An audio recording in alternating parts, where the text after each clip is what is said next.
Bonjour, je suis Pascal Laurence de Raison Home et pendant le confinement, toute mon équipe et moi-même travaillons d'arrache-pied pour faire votre projet avec vous, mais du coup chez nous, puisque pendant le confinement, nous continuons à réaliser des projets pour nos clients et pour ce faire, nous avons besoin de vos plans puisque nous ne pouvons pas aller prendre vos cotes chez vous directement. Donc, nous vous invitons à nous les envoyer et pour vous faciliter la tâche, je vais vous expliquer simplement ce qu'il y a à faire. Donc, je vais vous guider rapidement grâce à mon logiciel de dessin. Alors, bien évidemment, prenez simplement un papier, un crayon, une règle et bien évidemment un mètre. Donc, nous allons implanter les murs de votre cuisine. Voilà, vous allez prendre toutes les cotes. S'il y a des recoins, vous les prenez également. On va partir sur le prérequis que, bien évidemment, les angles sont droits. Je vous expliquerai une autre fois comment on fait pour mesurer les angles sans avoir un rapporteur, sans avoir une équerre d'angle électronique comme nous disposons. Voilà. Donc, bien évidemment, vous prenez aussi la hauteur sous plafond. Ça sera intéressant pour nous de le savoir.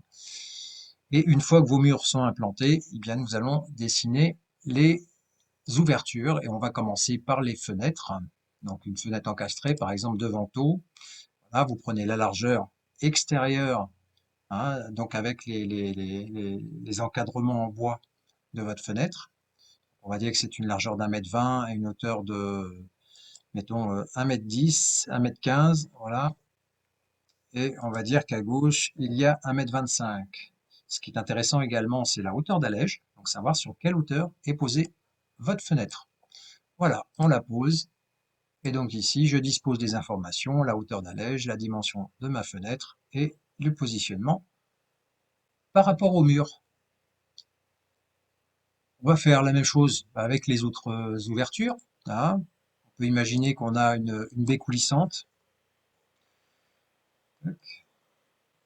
placée qui fait 2 mètres de large, de 15 de haut, qui est à 30 cm. Alors 300, nous on parle en millimètres. Si vous parlez en centimètres, on arrivera à faire la conversion, pas de souci. Et on va après vous positionner éventuellement les éventuelles portes, toujours en prenant le bâti compris hein, au niveau des côtes. Ça c'est important hein, pour pas qu'on vienne mourir dessus au niveau de l'agencement. Et on va par exemple là tac, rajouter juste une ouverture. Voilà, on va dire quel est le long de ce mur-là. Voilà, on a un passage ici qui mène vers la salle à manger. Chose à ne pas oublier, éventuellement, c'est le positionnement de votre VMC. Il y a une autre chose qui est importante, voilà, c'est les radiateurs. Donc, on va imaginer un radiateur à lame verticale.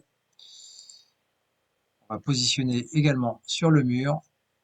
Voilà, donc le radiateur, il est bien positionné ici.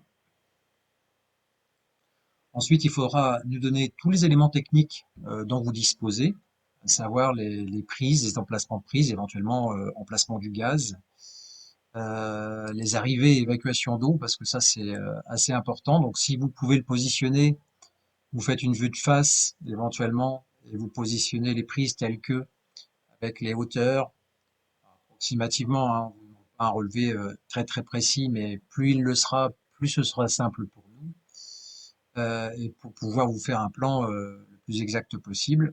Ça nous permet de comprendre les contraintes. Bien évidemment, on sait qu'il y a des choses qui sont déplaçables, mais bon, comme ça nous permet de voir exactement ce que l'on peut faire. Donc, positionnement des arrivées d'eau, des évacuations d'eau, des différentes prises, ça sur l'ensemble des murs en fait. Hein. Vous pouvez faire le tour de votre pièce. Comme là, on a le positionnement de la prise, la sortie de câble de la plaque et manifestement de la hotte. Tout ce genre de choses avec un mur de référence et les cotes sur la longueur et sur la hauteur. Voilà. Donc, tout ce que vous avez à faire, c'est exactement la même chose, mais sur papier. Une fois que vous avez fait ça, vous pouvez prendre contact avec nous et nous pourrons faire un rendez-vous en visio ensemble pour bien comprendre vos besoins et bien découvrir toutes vos attentes. Comme ça, vous pourrez nous envoyer ce plan à pascal.laurence@raisinhome.com. Alors, si vous êtes sur l'Indre-et-Loire ou le Loir-et-Cher, si vous êtes quelque part ailleurs en France, eh bien, vous allez directement sur le site raisonhome.com. Il y a sûrement un concepteur près de chez vous et vous avez même un logiciel myraisonhome.com qui vous permet de tracer des murs tels que nous l'avons fait. Il ne reste plus qu'à passer à l'acte et avancer sur votre projet. Profitez de ce temps précieux. Merci et à bientôt.